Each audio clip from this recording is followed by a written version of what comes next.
Welcome to the Dealer Playbook Podcast. My name is Michael Cirillo, and each week I sit down with the brightest minds in marketing, sales, and leadership to help you level up your career in automotive.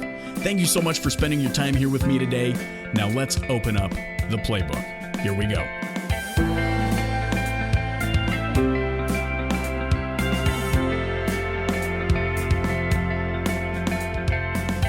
And here we go, another episode of the Dealer Playbook Podcast. Thank you so much for joining me.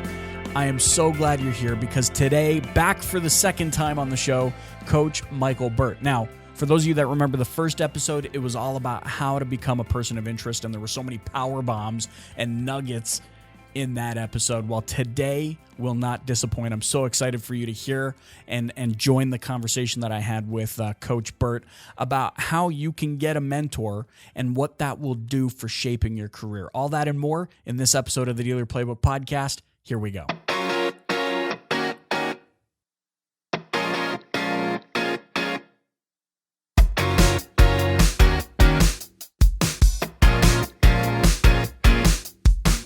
All right, here we go. Back for the second time on the Dealer Playbook Podcast. Welcoming the man himself, Mr. Coach Micheal Burt. Thanks so much for joining me on the Dealer Playbook. What an honor to be back, man. You know, when people invite me back to speak after they've heard me, I just spoke last week. It's the third time I'd spoken at this conference, like back-to-back years. And I was like, man, what an honor to be back on a second time.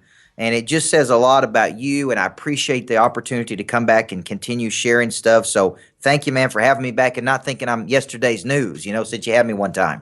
Well, I don't know how you could be yesterday's news because you're pumping out 10x the content that I push out. So, always staying – it's actually funny because I was just watching your live broadcast. Yes. Which is kind of where I want to go with this one. I've got a whole slew of questions that came from that. In fact, The last time you're on the show, you mentioned something, and I heard you say it again, and I appreciated the consistency in the message. You said, go for the mentor before going for the money. Mm-hmm. And this is something I want to explore with you right now because I think a lot of the time people go, oh, wow, I got a good idea, and I can make money with that. And they go straight to trying to portray themselves as an expert. They go straight to I'm number one in the business and all these sorts of things, and then ultimately arrive at this place of discouragement where they go, how come it's not happening the way I thought it should? I mean, I've got some credential, I've got some, this and that. I spoke at a conference, or I was on a podcast once, or whatever. Can you maybe explore this in a deeper, just kind of digging into this? Get a mentor before the money. What do you mean by that, and how? Let me use a phraseology from the home building world. I've coached some of the biggest home builders in the country. We coach a lot of real estate agents, and I'm going to use a phrase here called bad mud. Bad mud in the home construction business is where when they put bricks together, they're not put together very well, and so at the first sign of friction or the first pressure, they break. Okay, and it's called bad mud. And what I see here is that young people, 20 to 30, 18 to 30, whatever the case may be, they have the opportunity to come out, roll out, and they're all interested in making $80,000 a year, $100,000 a year, and I'm for that. Okay, but here's what happens. Because they didn't go for the mentor first, because they weren't inner engineered to win, body, mind, heart, spirit, knowledge, skill, desire, confidence, they have weaknesses in their armor. There's kind of a chink in their armor. Either they're not emotionally strong, maybe they haven't done the homework to have the content they need. Mm-hmm. And I'm speaking at big places around the world. I just spoke at Deloitte last week, and which is a huge company. But you should see the feedback I get when I speak at one of these companies. When I'm speaking to 20 to 30-year-olds, either half the group loves it, love this guy, love his energy, love everything about him. He's there, or the other half is like hated it. Feels like a snake oil salesman trying to push something on me. And that's just my energy. I'm not trying to sell them anything. It's just my energy. But I'm sitting here and I talk to some of these people like on the break or here or there. And I'm thinking, how well is this kid really put together? They may have the knowledge. That's IQ. Do they have the EQ? That's emotional intelligence. Do they have bounce back? Do they have the ability to articulate their value? Do they have the skill of selling themselves? Do they have the EQ of emotional intelligence, of passion, desire, the ability to keep coming back? Do they have a strong grounding? So I'm looking at the whole person, and I'm not just looking at one skill set. And that's why I say go for the mentor versus the money. Work under somebody who's great. Do it for 3, 4, 5 years. Hone all of your skills, and because you're going to get exposed later in life if you don't have some of these things. The market's going to catch up to you somewhere or another. And if you go for the mentor first, you're going to make enough money on the back end of this deal. So let me ask you this. I mean, going along these lines, in your opinion, is it laziness? Is it lack of patience? Is it naivety? What is it? What forces? I mean, or is that just natural human nature? Oh man, good idea. I'm going to go straight for the stars and giddy up versus, I mean, I imagine, well, I don't imagine because it's the route I've chosen. You go for the mentor, and it's a journey, man. It's a pathway of, it could be years to get you to a place where all of a sudden you're banging on all cylinders. So what is it in your opinion that causes us to want to go, to the top level right out of the gates? Well, it's an instantaneous, they want gratification immediately. I'm thinking about one of my friends right now who told me that her son, who's 18, wanted to do an internship under me. And I said, well, he needs to show up at my office on this time. I'm going to be going in 2 or 3 different cities. I got a lot going on. He can tag along with me as much as he wants. He's going to learn a ton, maybe more in a couple of weeks than he does in a few years at college. Sure. But he opted to go be a server at Cheddar's versus come and mentor with me. And I'm sitting there thinking, you're making 15, 20 bucks, maybe $100 a day. And that's all good for a little spending money, take a girl out, go to the movies. Right. But what could you learn in a summer interning for somebody, not just for me, but for somebody who's actually started a business from nothing, no loans, no lines of credit, $7,500 in the bank, that's built $1 million plus company. And I want to be under. I was with Brad Lee last week in Las Vegas as we roll out our new Total Growth Academy. Uh-huh. And I learned enough in a day for months worth of stuff. What if I could spend every day with the guy? What if I could spend every day with somebody who's worth $600 million? And so this is the problem, is that, and you heard me talk about it on my show today, is that we don't have aspirational contacts. We're not reaching and grabbing for something bigger. We're just kind of just playing at a very low level, and we rather take a little side money, a little pocket money, than really go learn under somebody who could teach them something. That kid ought to be working at Cheddar's at nights and weekends, and he ought to be working beside me every day. That would be his best education. And that was going to be 18. my question, because I think a lot of people, they dive in both feet. And look, I don't think I don't think diving in with both feet is a bad thing. I think giddy up, man. You want to learn how to swim, dive into the pool, but I know there's a lot of people thinking, I mean, I have family members and colleagues who say, man, but money is the real thing I need today. So how do we bridge the gap between need for money today and this journey that I'm about to embark in with a mentor that may not translate to, well, like you said, I mean, it's going to pay out on the back end of the deal. What's the balance? What do we do? Well, you're talking to a guy who at 18, 19, 20, 21 worked for as little as $2,000 a year. I mean, at 18 years old, I wanted to be a basketball coach, and so they paid me $199 a year. And I made that for 2 straight years. And then I bumped up to an assistant coaching job that I made $2,000 a year. I still had to live at home with my parents. And that was the cost of doing business. For me to get the mentoring, I had to live at home. While I was in college, I was only making $199.50. But let me tell you what the long play was for me. Every day at your current role is an interview for your next role. Every day in your current job is an interview for your next job. And so I treated my little $199. I mean, it's also, biblical. If you study the Bible, when you handle little things, you get bigger things. If you got something, a little cheap thing, you take care of it and you get something bigger. You got a little home, you take care of it, you get a bigger home. You got an okay car, you take care of it, you get a bigger car. And the concept is, can you handle little responsibility so we can give you more responsibility? And so to me, I'm not the guy to talk to about saying, well, let me go for the money first right out of college, but I'm emotionally not mature. I don't have myself together, because I was the guy that lived at home from 19 to 22. making $2,000 a year.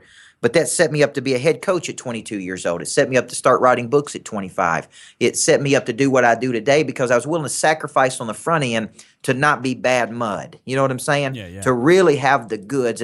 And when I do get in front of people, here's a good test. You know, even people that I think are not sold on me maybe or don't think I'm at a certain level, it's so interesting the moment that they do figure out, man, this guy does know what he's talking about. Yeah. But here's what happened. It started 25 years ago at 15.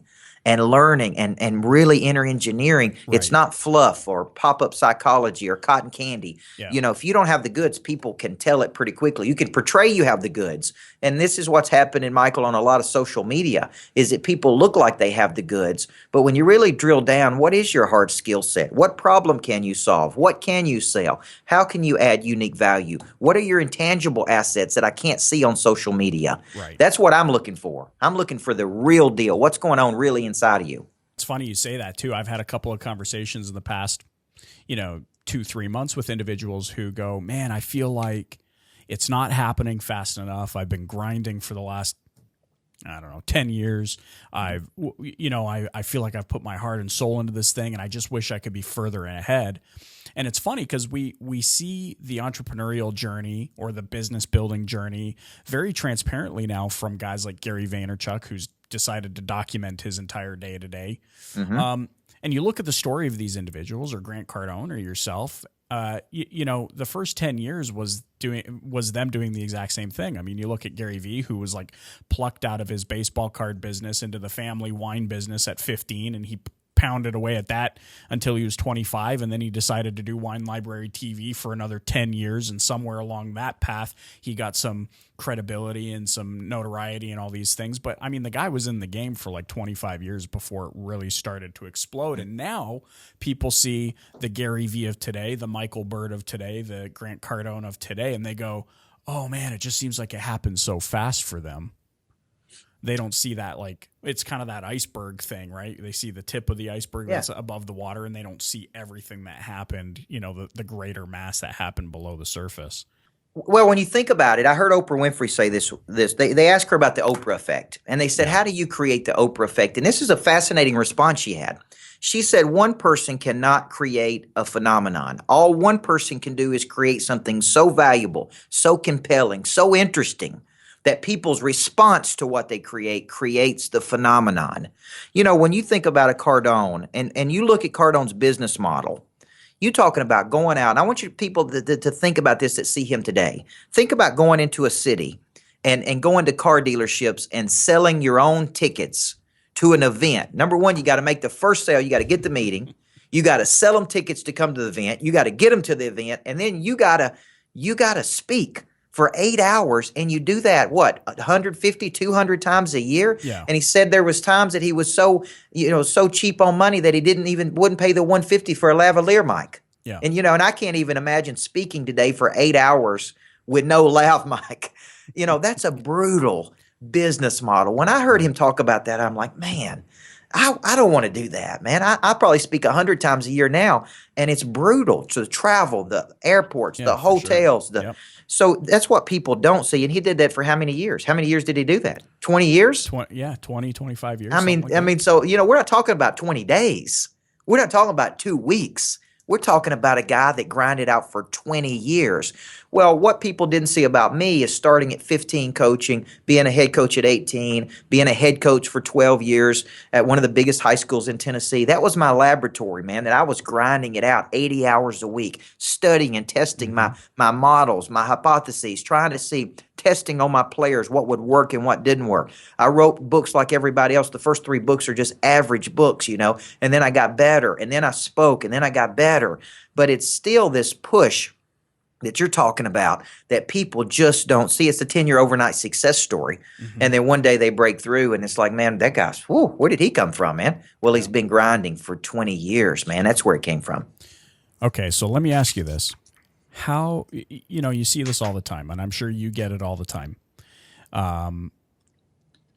People go, okay, well, I've got the Grants, I've got the Coach Burts, I've got the Gary V's. I'm going to leech onto them. And I see this all the time on social media. My unofficial mentor, Grant Cardone. And I understand that. I mean, and to a degree, I'm doing the same thing. Like I said, I was just watching your show. And I learned something, and there's something to ponder and to glean from the information that you provide. However, I think there's also something to be said of that one-to-one in the same room energy exchange, that can come from having a true physical present mentor. How does one find that type of mentor?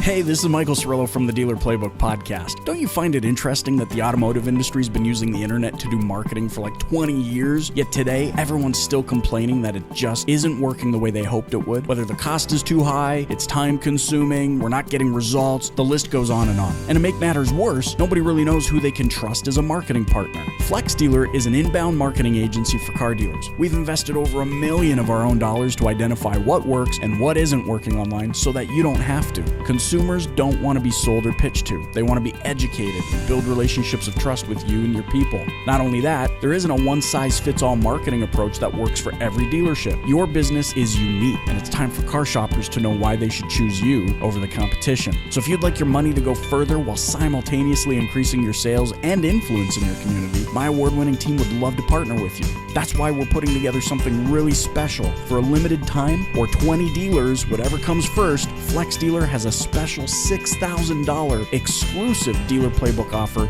just for you. To learn more, go to www.flexdealer.com/DPB. Now back to the show. Well, this is a big question I get asked a lot. How do you find a mentor? I agree with you. I'm still a big believer. Now, we just rolled out our new online platform, Total Growth Academy, and that's for people that don't live in Tennessee, can't come to my Greatness Factory, can't see me person, so they can get coaching every day by me, right? Is they can get it live, they can get it virtual, or they can get it live and virtual. But here's the deal. Tomorrow, 9 a.m., I'm going to be in my Greatness Factory in the training room teaching 30 to 40 entrepreneurs, and I teach them in Monster Producer every 30 days. We see eyeball to eyeball, face to face. We feed off energy with each other. And so I'm still a big believer in experiencing that live, Michael. But how does a person find a mentor? Here's the deal. Are you, and I'm going to say this and not in an offensive way to people, but are you worthy of a person spending their time and energy to mentor you? Because I see lots of people that email me or Facebook message me or tweet me or whatever the case may be, and they say, "Well, I just love to spend time with you, and I'd love to do this," and then they don't show up. I'd like to do an internship with you, and then we can't get in touch with them. And here's what I'm saying: if I go to a guy worth $600 million who has his life together in all parts of his life, emotionally, physically, spiritually, his family, and I say, I would like to be mentored by you, there's going to require effort on my part. I got to show up. I got to bring a notepad. I got to be hungry and interested. And so we live in that quick fix world where people want to be mentored through emotional identification. And I get it. What you're talking about is emotional identification, where I am kind of unofficially mentored by you because I watch your videos, and that's okay. I was unofficially mentored by Stephen Covey. That's who I studied from 18 to 25. I only met the man one time, but I could recite and regurgitate everything Covey's ever done because I just soaked it up. And I didn't have enough money at that time to get his personal attention. And so we get to mentor people every day through your podcast, through our TV shows, through Facebook Live, and that's good. But imagine how much stronger it would be if we got to see it live. When I spent 4 days with Cardone in Mexico, our relationship went to a whole new level because for the first time, I got to get past all of the social media stuff and just listen to his real philosophy on what 10X really meant. And so when I got to spend those 4 days eyeball to eyeball, talking at the pool, listening, discussing, debating, my respect went through the roof because, like, man, this guy really has substance. It's not all flash. It's not all, it's not all persona. I mean, this guy's got a real philosophy on selling, and he's really good. And so to me, when I got to spend time with Lee in Vegas, I'm like, man, this guy's good. He studied virtual training every way you can study it. And so you get to see the depth of a person when you get to be there with them physically. And every person listening to this should be willing to spend some of their own money to get on an airplane to go see their mentor in person And they should show up and say, hey, if I just got to sit here all day long. I mean, I spent time with the guy worth $600 million probably maybe 6 to 8 months ago. And I just said this, if I could just sit over here on the corner, you don't even have to talk to me. I just want to take notes. He did talk to me, but I said, I'm just here to learn. I want to see how you deal with people. I want to see how you think. I want to see how you respond to adversity during the day. I just want to be a fly on the wall. Now, we call that the aspirational contact. And it should be part of your selling system. Just like you've got a hit list and a farm club and a top 25, right. And you should have on there every week one person that you want to spend time with you want to absorb their content, and you should be hungry enough to go get it. Yeah, do whatever it takes. It's at the end of the day, do whatever it takes. People that are hungry enough, we probably had 25, 30 inquiries already on my Total Growth Academy that couldn't afford it when we rolled it out at $5,000. And I said, look, we'll give it to you at $83 a month. And if you won't spend $83 a month on you, you really don't deserve to have a coach. You're not ready to have a mentor. $83 a month. If you can't absorb that, you're not serious about your coaching. You're not serious about your own potential. And what's kind of interesting to me, what's going through my brain right now, you saying that now and going back to what you just said a few minutes ago, are you worthy of a person spending their time? And the other facet of that's going through my brain right now is, do you believe that you're worthy of somebody taking time for you? Because if you're not willing to spend $83 or you're not willing to buy a book or do whatever you know how to do in that moment to enhance yourself and to make yourself stronger and better and bring yourself closer to your goals, dreams, and ambitions, then what makes you think somebody else is going to spend the time in you? Yeah, is somebody else more interested in your potential than you are? Why should I spend time with the person that is not even interested in their own potential? And you mentioned a book. A book, for the folks out there listening, a book is not worth $25. I mean, that's what the publisher wants to sell it at. The book is worth, even a bad book, you can find one idea that could be $1 million idea. Sure. In a bad book. So I'm a sucker for books. When I go to airports, I may buy 2 or 3 books every airport. All I'm looking for is one idea. And that one idea could be worth $1 million to me. So people say, oh, it's $25. Can I buy the Kindle version? It's $9. Can I buy it used? Can I get it on Amazon cheaper? Just buy the freaking book, man, for $25 and quit being so cheap, because that has a lot to do with your think. Yeah. Your think's not big enough. So here's the deal. If I'd spend $25 for the book, how much would I spend to spend a day with the guy who wrote the book? How much would I spend to get coached by the person that wrote the book? That's where we got to get people thinking, is about expansion. And my show I did today was about living in isolation. And, I wrote down one day, when we live in isolation, we make bad decisions because there's no energy. It's like the Dead Sea. We take a lot, but we never give out. And there's no exchange of energy. And because there's no exchange of energy, we just regurgitate the same old thing. There's no growth. There's a lot of stagnation. You're either dynamic and growing, you're stagnant, or you're entropic, which means you're dying. And if you're dynamic and growing, man, you're hungry. You're searching for something. What's interesting to me too, I mean, as I've gotten to connect with my mentors at a deeper level, some of these guys, $100 million, one of my mentors, probably $2-3 billion, made it big back in the day with multi-level stuff, and that expanded to investments and on and on and on. Happiest people on the planet, I think I know, like genuinely happy. Money is genuinely one of the last things on their mind, probably because they have a surplus of it and they know how to make more of it. But in relation to what you said, they are also still seeking knowledge and learning from people who they aspire to learn from. And so it's kind of this never-ending pattern. So I guess where I'm going with that is embark on the journey and be comfortable with how much learning is going to happen along the way, because you're going to get to the level that you were aspiring to, and next thing you know, you're going to have more aspirations and higher aspirations. You're going to be seeking learning from somebody else, and so it's kind of this never-ending process. And I think there's something in the human brain that makes us believe that there's going to be an end point where all of a sudden, we've arrived and this is it. But that's not the case. Well, John Wooden was still writing books at 99 years old, still taking meetings, still coaching people, still hungry. Says it has to do with the spirit of the learner. And you mentioned the way we get paid. I actually think money is the 5th or 6th way we get paid. I mean, we get paid in love, we get paid in referrals, we get paid in affirmation, we get paid in reputational capital, we get paid in a distribution channel back to us. Then we get money. And so when you think about this concept of the spirit of the learner, and I learned this from Dan Sullivan in Strategic Coach when I was in Strategic Coach, is that anything you go to, make up your mind before you go what you're going to get. And if you make up your mind what you're going to get before you go, I mean, when I went to Tony Robbins' UPW in LA, it's 4 days, 50-hour session. And I looked at my guy and we paid like $1,500 to go. And I got exactly what I was looking for in the first probably 15 to 20 minutes.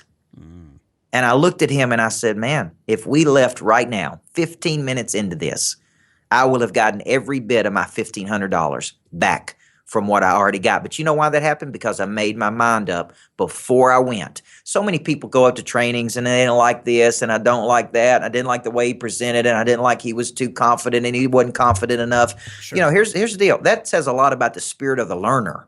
Yeah. I have never gone to any training in my life that I didn't get something. And it may have been how not to do something.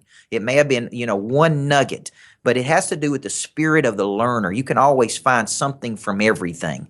If you go into it with that. And so I think you're right. If you don't have that hunger and curiosity about your own potential, and many times, Maya Angelou always said, when we know better, we do better. I do coach people, Michael, that companies have paid for me to coach that have never had a coach. They've never embarked in any personal growth or development. They don't go to seminars. They hadn't read a book in 15 or 20 years. Mm-hmm. They're just stagnant. But when they do get around some coaching, and they do get around a person bringing, new energy to them, they do open up and say, man, I just didn't know. I never knew that there was a whole nother world out there for me and my potential until somebody walks into my life and shows me. It's funny. It reminds me of, back in the day when I was a teenager, I was a part of a church youth group, and we went on this long, 3-4 day hike out into the sticks. I mean, we were way out there. And I remember going through the checklist of items that they needed us to bring, a tin cup, camping supplies, those sorts of things. And so here I was, proud of this, little tin cup that I had purchased. It strapped onto my belt loop. And I didn't realize, though, that the first day we were going to hike something like 23 miles yeah. And that the food was rationed. And so here we are exhausted at the end of the day. And I get into the food line and I hold out my tin cup and they fill it with this beef broth. And I sucked that back. I mean, I was starving and I sucked back. And then I get back to where I was, where I kind of set up camp. And here's a buddy of mine who decided to bring this massive, I don't even know, like the 7-Eleven massive jug thing that you can buy. And you know what? They filled his to the brim as well. And I learned a valuable lesson, and it reminds me of what you're saying, that yes, you should show up with an empty cup going along with, hey, make up your mind about what you're going to get before you get there. But also make sure you have a big enough cup. Yeah. Make sure you got the biggest cup you can find. Yeah. And, it's like the Swiss Army knife. I'm thinking about you camping out there with anything. Good Swiss Army knife can do multiple things. And that's the skill set we need today. We can't survive on just one soft skill set. We need a hard skill set. We need to be able to sell something, solve some kind of problem, fix something that is broken, or add some type of be an immediate asset. It could be intangible. Mm-hmm. Or it could be tangible, but those are the 4 things we got to be able to do in today's world. If you can't do one of those 4 things, you're really kind of obsolete in the world. Well, when you're static and plateaued, or you're living in isolation, or you're not growing, then you really become obsolete because you're not growing and honing your skills, and you're not recalibrating like you need to be successful. Shifting directions just a bit here. What, in your opinion, is the difference between a mentor and a coach, if any? I think there's a tremendous difference. I don't think any of my players that played for me, I don't think any of the people I'm coaching right now that are spending $5,000 a year to be coached by me and are monster producer, I don't think they see me as their mentor. I think they see me as their coach. So a mentor, in my opinion, is a person that's kind of been there, done that, offers counsel and advice. He probably does not come back and hold you accountable to that advice. He just kind of disperses, kind of sows seed into you, and it's up to you to take that seed and do something with it. A coach, on the other hand, is going to engage you in a set of systematic and consistent behaviors. They're going to hold you accountable. They're going to push and have hard conversations with you. A coach is going to find and fill your missing structures. I've had both. I've had mentors I went to when I needed counsel and advice, and I had coaches that really engaged me in a process. And so I see a very clear difference between these two people. Both equally needed, or what's your opinion on that? I think both are equally needed. I think you'd find it hard. I think about Steve Jobs and Bill Campbell. I think it was Bill Campbell that Jobs took a walk with him every Sunday night. Now, is he coaching Jobs or is he mentoring Jobs? Who knows? But Jobs found him valuable enough that every Sunday he took a walk with him. And so here's the deal. Who's coaching Jack Welch at one time, whether it be Ram Charan or whoever, these guys and girls are going to somebody to either get fed, to work through challenges, to strategize, to find and fill missing structures. So you could call them a mentor in that I need some counsel and advice, or look, I need you to hold me accountable. I need you to push me. And to me, there's two types of accountability. There's very amateur accountability, which is what a lot of people think they need. Look, I need you to call me every Monday, Michael, and make sure I'm making my phone calls. I need you to manage me. I don't like that accountability. I don't want to coach people who need that. To me, those are little training wheels. What I'm interested in is coaching a person who says, look, I want to play at the next level. I don't know how to get there, but I come with batteries included. And if you will just show me the way and hold me accountable and push me, I want to play there. That's the kind of accountability. That's professional accountability. And a good coach will break the cycle of start with good intention, fall off the wagon for some variable, and then feel guilty about it. A good coach should help you break that cycle. What's the most common mistake people make when they embark in this journey? Hey, I've got an idea, I've got a goal, dream, aspiration, whatever it is. I'm feeling the confidence. And then, like you just said, discouragement sets in. What's the mistake that is most common in your observation that's getting people to this discouragement? And how can they overcome that? I think there's a couple big mistakes I see people make that just have an idea that don't have the engine behind the idea. They don't estimate the cost. They don't know how hard it's really going to be to take an idea to execution and make money with that idea. People ask me, what's the biggest thing you learned in the 9 years of running, Micheal Burt Enterprises? Is how much freaking money you got to make to actually keep any money, to grow, to expand. I mean, I meet my accounting team today and I'm sitting there going, she said in the last 2 years, I've jumped 3 tax brackets. And she's like, there's only one other tax bracket out there in the world for you to be in. She said, now here's the good news. That's good. The bad news is you're getting hammered on taxes. Mm-hmm. And so I'm sitting there thinking, okay, this is good because we're growing. We showed huge amounts of growth in our company. But here's the deal. I just don't think and I'm like, well, we got to have a COO. And we need a sales team and we need a marketing team and we need to grow this and we need to grow that. Well, then you're right back to you got less profitability. So you underestimate the cost of how much it costs to go big, okay? But that's part of the deal. That's part of the deal. So I think one is taking an idea from idea to execution and sticking with it, having the guts to execute it through. I think packaging is a big problem I see with people. It's like people have good ideas, but they can't package and sell them. They can't package them into intellectual property that people can consume. And what I mean by packaging is anything the consumer can feel, touch, taste. It's not just one thing. It's one thing to want to write a book. It's another thing to actually write one and sell it. Mm-hmm. It's one thing to want to start a coaching company. It's another thing to be able to go out and sell people to come get coached every year. Sure. It's so a lot of people, it's one thing to have an online platform. It's a whole nother thing to sell it because they're telling me that lots of people have these online platforms. They do nothing with them. And I wouldn't pay that much money for mine to sit on a shelf and not push it and sell it. That's the whole reason we got it. But they set all kinds of speakers and coaches, they spend the money, they build it, and then they do nothing with it. Why? Because they've got a missing structure. They don't have a selling system. They don't have a customer generation concept. They don't have a sales team. They don't have a marketing machine.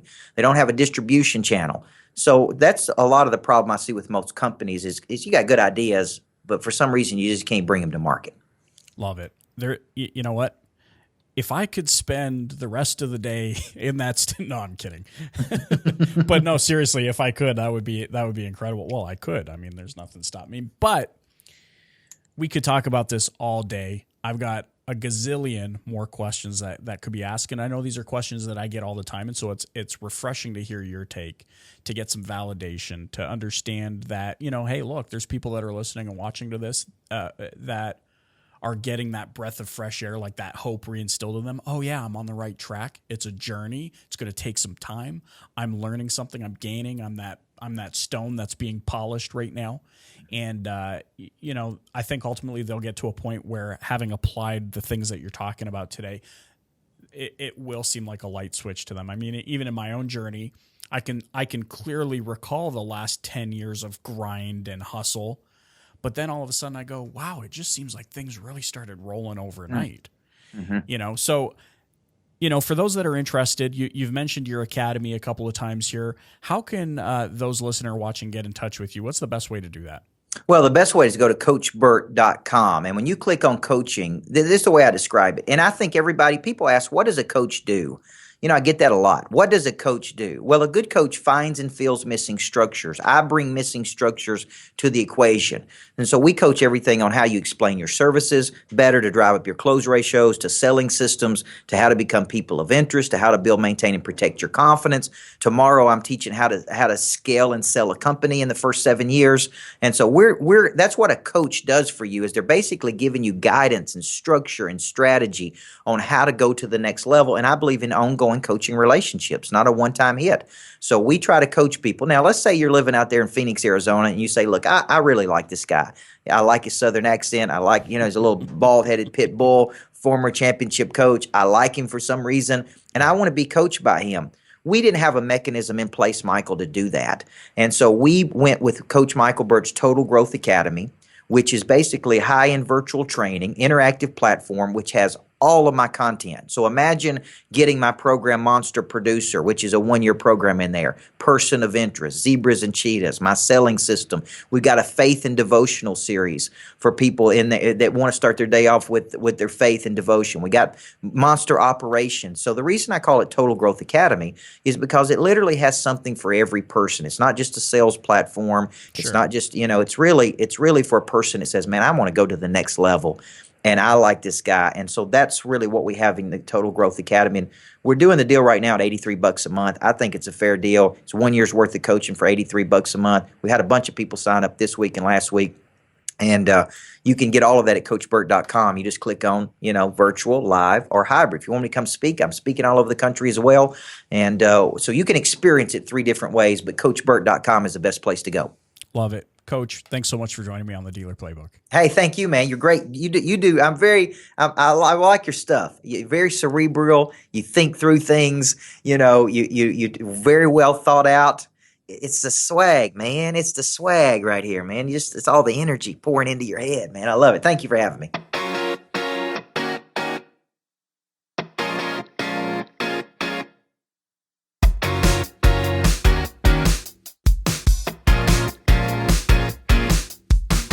All right, so some of the things that stood out to me in this episode of the podcast, you heard Coach Burt say something like, you need a mentor before you get the money or focus on the money. And I mean, we talk about this all the time. There's a new expert, a new, trainer, consultant, teacher popping up in the industry. Like every week, we see them all on Facebook. And look, I'm not saying or suggesting that I think that's wrong. I think people have every right to follow their dreams, goals, and aspirations. And like you heard Coach Burt say, he believes in the same thing, right? Like if you want to learn how to swim, jump into the pool. However, don't pretend to be something that you're not.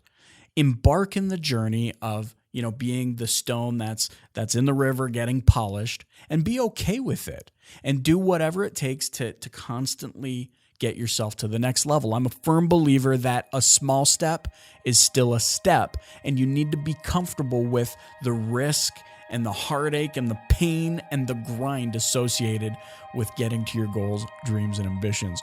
If you want to get connected with Coach Burt, head on over to the show notes, www.thedealerplaybook.com, and I'm going to link you up to his books and to his academy. You should definitely check that out. Until next time, guys, keep the playbook open and dominate.